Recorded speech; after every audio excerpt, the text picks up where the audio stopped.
nós vamos conversar com o Aldo Rebelo, que foi ministro da Defesa e foi também relator do Código Florestal. Ministro, bom dia. Eu gostaria de saber do senhor o seguinte: as críticas que estão sendo feitas ao Brasil, tanto do ponto de vista internacional quanto do ponto de vista nacional, sobre um desmatamento descontrolado da Amazônia, são legítimas? Não há desmatamento descontrolado na Amazônia. Na Amazônia há dois tipos de desmatamentos.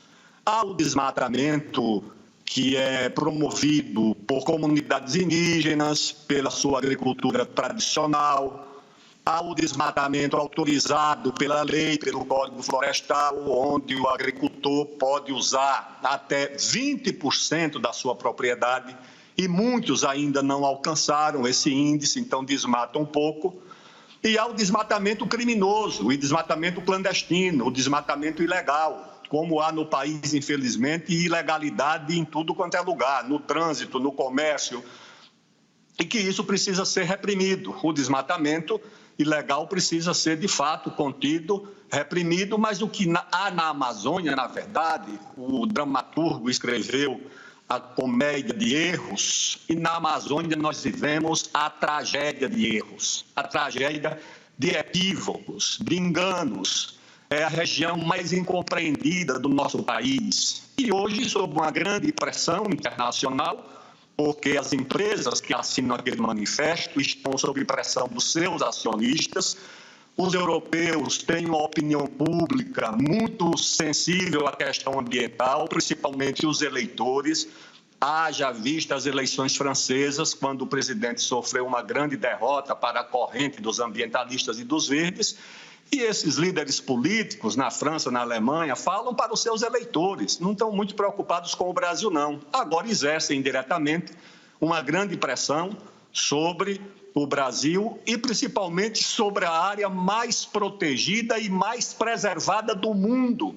Não há em nenhuma área do planeta um hectare, 1 metro quadrado mais protegido do que o Brasil tem na Amazônia. Nenhum país europeu, nem asiático, nem na América do Norte há tanta proteção para florestas, para áreas verdes, para rios, como nós temos na Amazônia. E qual é a tragédia? Parece que o Brasil tem naquela região a maior ameaça ao meio ambiente do mundo, o que evidentemente não é verdade. Ministro, Elizavec falando com o senhor agora, bom dia. Essa pressão que a gente tem visto dos investidores, ela pode de alguma maneira provocar uma mudança significativa no problema das queimadas nessa região?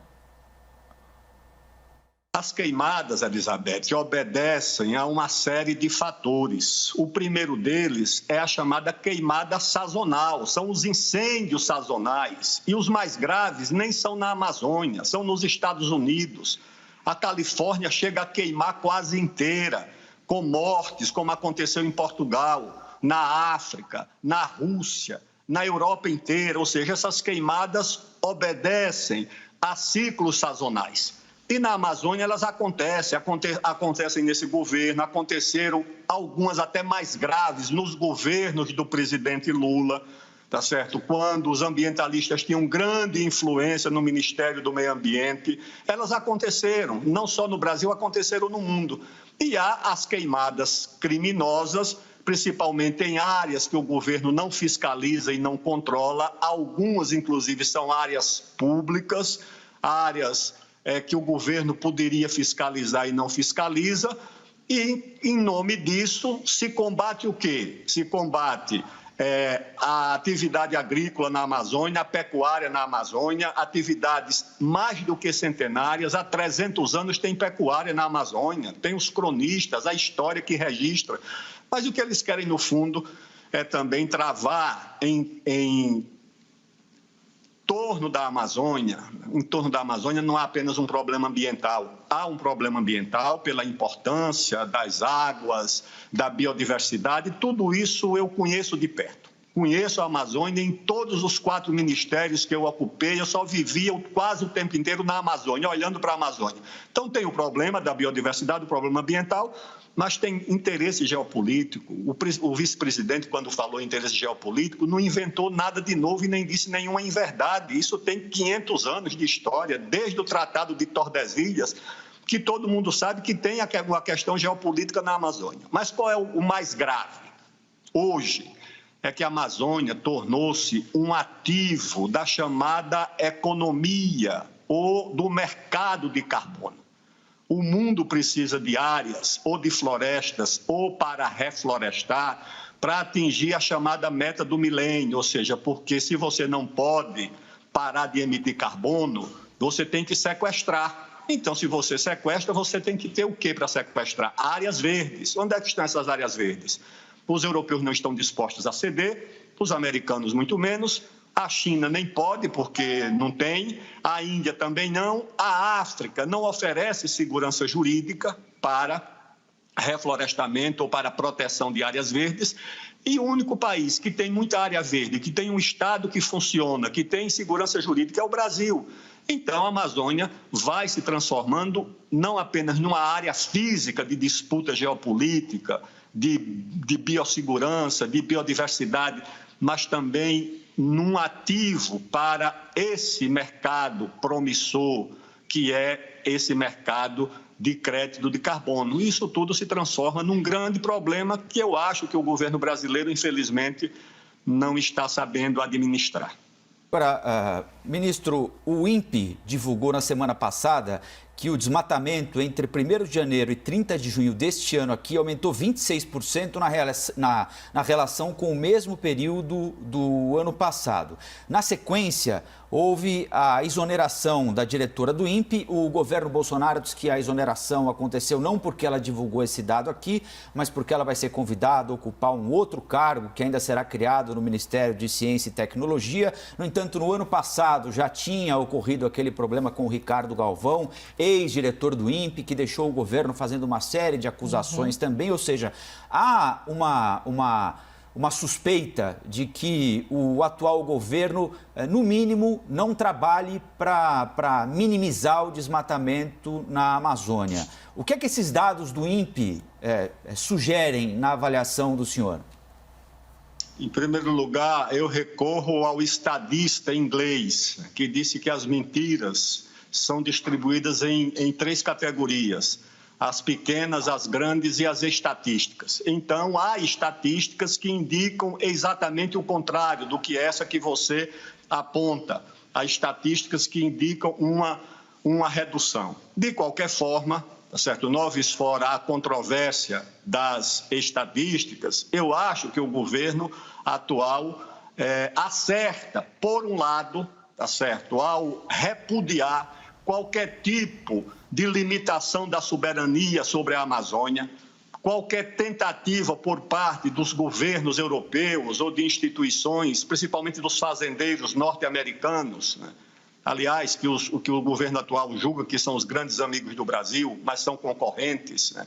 Em relação à Amazônia, então o governo acerta ao repudiar esse tipo de interferência, mas ao mesmo tempo erra ao adotar uma retórica de beligerância e ao não explicar o que é a Amazônia. A Amazônia precisa ser explicada para o mundo, não há por que temer. Quando eu era ministro da Ciência, Tecnologia e Inovação, a primeira-ministra Angela Merkel trouxe aqui uma grande delegação, inclusive uma grande delegação ligada ao Ministério do Meio Ambiente, ao Instituto Max Planck, lá da Alemanha. Eles não quiseram visitar o laboratório de aceleração de partículas de Campinas, que é um dos melhores do mundo, não quiseram visitar o INPA, que é um dos melhores institutos de matemática do mundo, tudo do Brasil. Eles quiseram visitar a Amazônia. Eu pus a delegação dentro de um avião da FAB, fui a Manaus, pegamos um barco, subimos algumas horas a calha do rio, do Amazonas, e chegamos no outro rio e fomos visitar lá uma torre de observação atmosférica para eles verem o que é a Amazônia, explicar que só o estado do Amazonas tem mais florestas do que o território reunido da França, da Alemanha, da Noruega, da Holanda, da Bélgica, da Dinamarca. Só o estado do Amazonas tem mais de 98%, meus amigos, de vegetação nativa. 1 e pouco por cento é que é ocupado por agricultura, por pecuária, cidades, infraestrutura. Tudo isso no estado do Amazonas. O Amapá, só um parque no Amapá, o Parque do Tumucumaque, tem 38 mil quilômetros quadrados. 80% do estado já está imobilizado em unidades de conservação e terra indígena. E dos 20% que podem ser aproveitados, 80% é área de reserva legal, que também não se pode mexer. Em Roraima, 70% também é terra indígena e unidade de conservação. Ou seja, e o que resta para a agricultura ou pecuária, 80% tem que ser protegido por floresta. Qual é a área que o agricultor europeu ou norte-americano destina para a proteção ambiental? Vocês sabem dizer? Nenhuma, zero. Essa expressão, reserva legal, nem existe no direito ambiental da Europa e dos Estados Unidos. E agora é nós que vamos para o banco dos réus, acusados de sermos irresponsáveis com a questão do meio ambiente, com o aquecimento global. Paciência. Não, senhor, isso é inaceitável. Tem que se explicar para os europeus. Chame essas universidades europeias, chame as universidades norte-americanas, chame esses governantes. E não precisam ir clandestinamente. Uma vez um comandante das Forças Armadas me falou que flagraram o rei da Noruega clandestino, sem avisar ao Itamaraty, acampando numa terra indígena lá na Amazônia, sem conhecimento do Estado brasileiro. Os reis e os dirigentes da Europa não precisam entrar clandestinamente. O governo brasileiro tem a obrigação de levá-los para conhecer e para ver como nós temos a maior área de florestas protegida em todo o mundo. Tem problema? Tem atividade ilegal? Tem. Agora eu pergunto, por que é que não querem a regularização fundiária? O desmatamento acontece principalmente nas áreas ilegais. A regularização fundiária seria uma outra forma de proteger. Tem gente ali desde a década de 70, levada pelo governo. O governo levou brasileiros de tudo quanto é lugar, do Nordeste de São Paulo, do Rio Grande do Sul, do Paraná.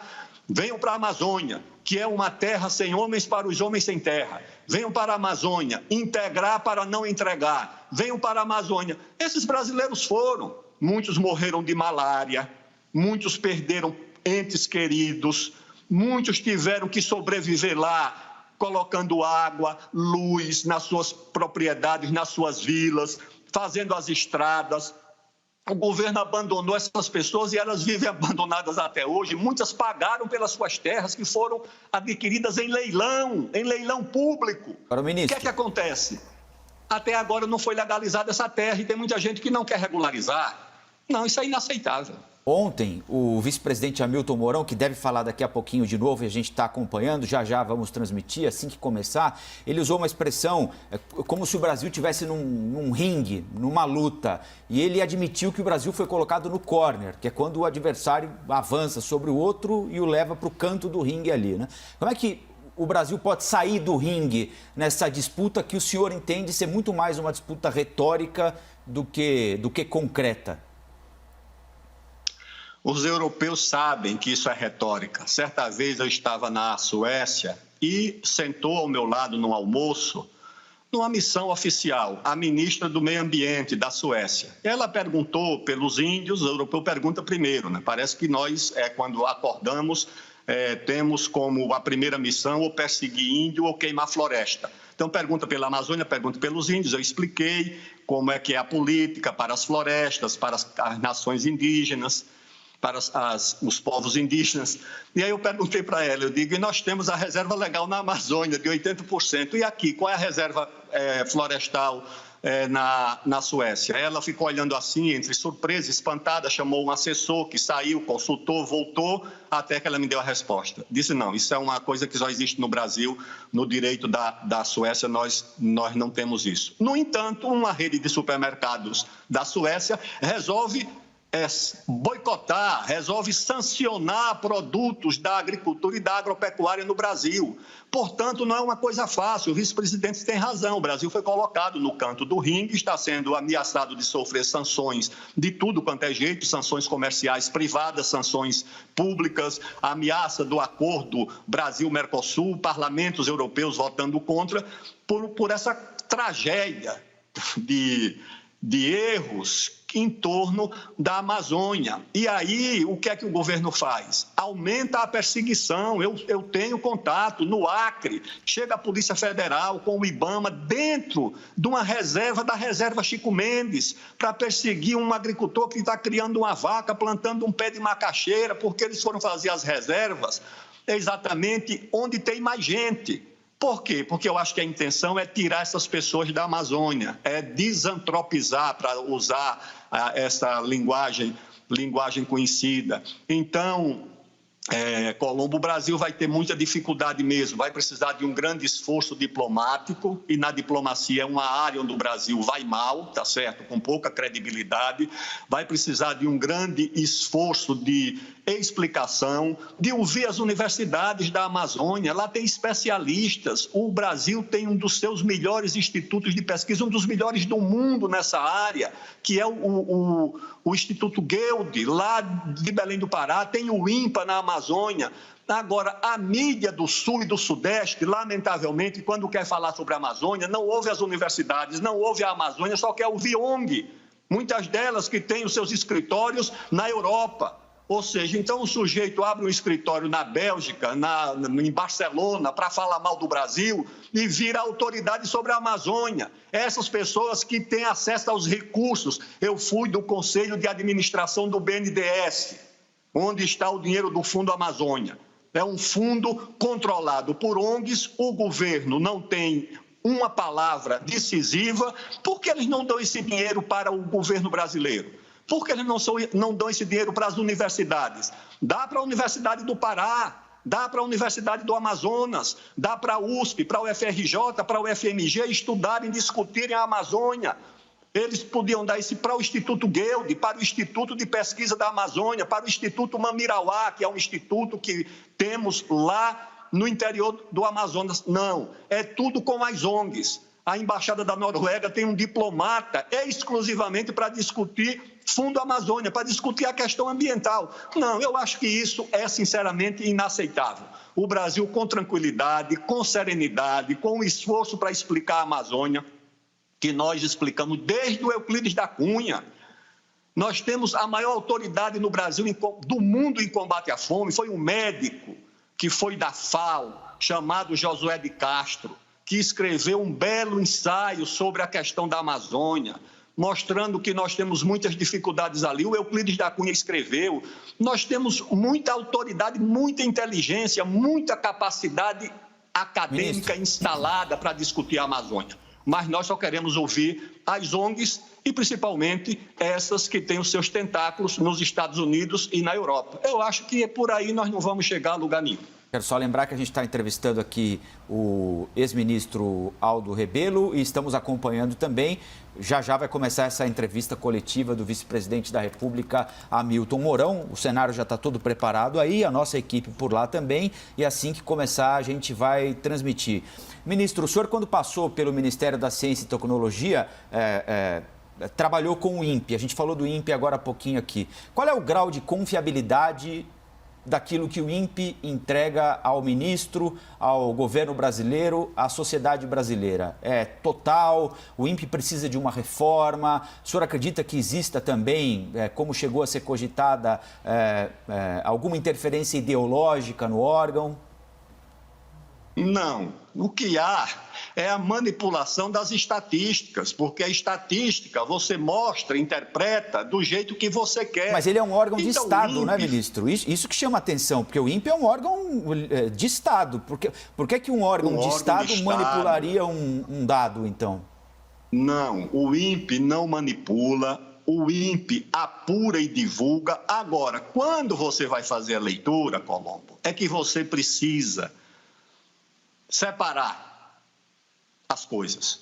O que é o incêndio e o que é a queimada? O que é aquilo que é criminoso, ou seja, alguém toca fogo por alguma razão. Alguém toca fogo porque o índio tem uma técnica agrícola antiga que é chamada da coivara, que é queimar o local para poder praticar agricultura. Ele não dispõe de outro meio. Se ele quiser limpar a terra, ele tem que queimar. Ele não tem equipamento e, aliás, as ONGs são contra que os índios adquiram esses equipamentos porque seria uma aculturação indevida. Algumas não querem nem que eles aprendam português, essa que é a verdade. Algumas até chegaram a barrar. Eu vi isso, eu estava presente. Uma ONG na fronteira do Brasil com a Venezuela impediu que um general do Exército entrasse dentro de uma oca dos índios. Permitiram que eu entrasse porque eu era deputado. A moça da ONG disse, não, o senhor entra porque é deputado. O general, o coronel, esse coronel que hoje foi comandante do Exército, Vilas Boas, estava comigo. A mocinha disse, não, senhor, o general e o coronel não podem entrar, o senhor pode. Quando eu entrei, as condições da oca, fuligem, fumaça, 60 famílias dentro de um ambiente fechado, tuberculose, doenças infecciosas, eu disse, olha, vamos colocar água e luz aqui. A moça disse, não, a água e a luz vai mudar, alterar a cultura deles. Então, o que acontece? Voltando ao INPE. Então, o INPE apura. Não, teve tanto de queimada, aumentou tanto. Agora, o que é que foi a natural, o que é que foi o criminoso? O que é que foi o legal e o ilegal? O que é aquilo que é permitido? Porque se o sujeito tem 10 mil hectares, ele pode usar 2 mil, só usou 1.000, ele vai, naturalmente, derrubar uma mata para usar mais um outro pedaço. Então, eu acho que as estatísticas precisam ser submetidas a uma apreciação. Eu achava estranho que quem primeiro tomava conhecimento no Ministério do Meio Ambiente, em outros períodos, as ONGs sabiam primeiro porque isso vai para o Ministério do Meio Ambiente. O depositário dessas informações é o Ministério do Meio Ambiente. Eu lembro de enfrentamentos entre o Ministério da Ciência e Tecnologia no tempo do Eduardo Campos, do falecido ministro Eduardo Campos, que era meu amigo, que foi ministro da Ciência e Tecnologia, dos embates que ele tinha com o Ministério do Meio Ambiente na época, por conta da manipulação das informações produzidas sobre essa questão da Amazônia, porque precisa se criar um pânico. Uma ONG, ela precisa vender uma ameaça. Ela diz, olha, tem uma ameaça, sem ameaça não tem dinheiro. Então, eles vão dizendo, olha, se não chegar hoje, amanhã, essa Amazônia se acaba. E isso é vendido para efeitos de se conseguir recursos.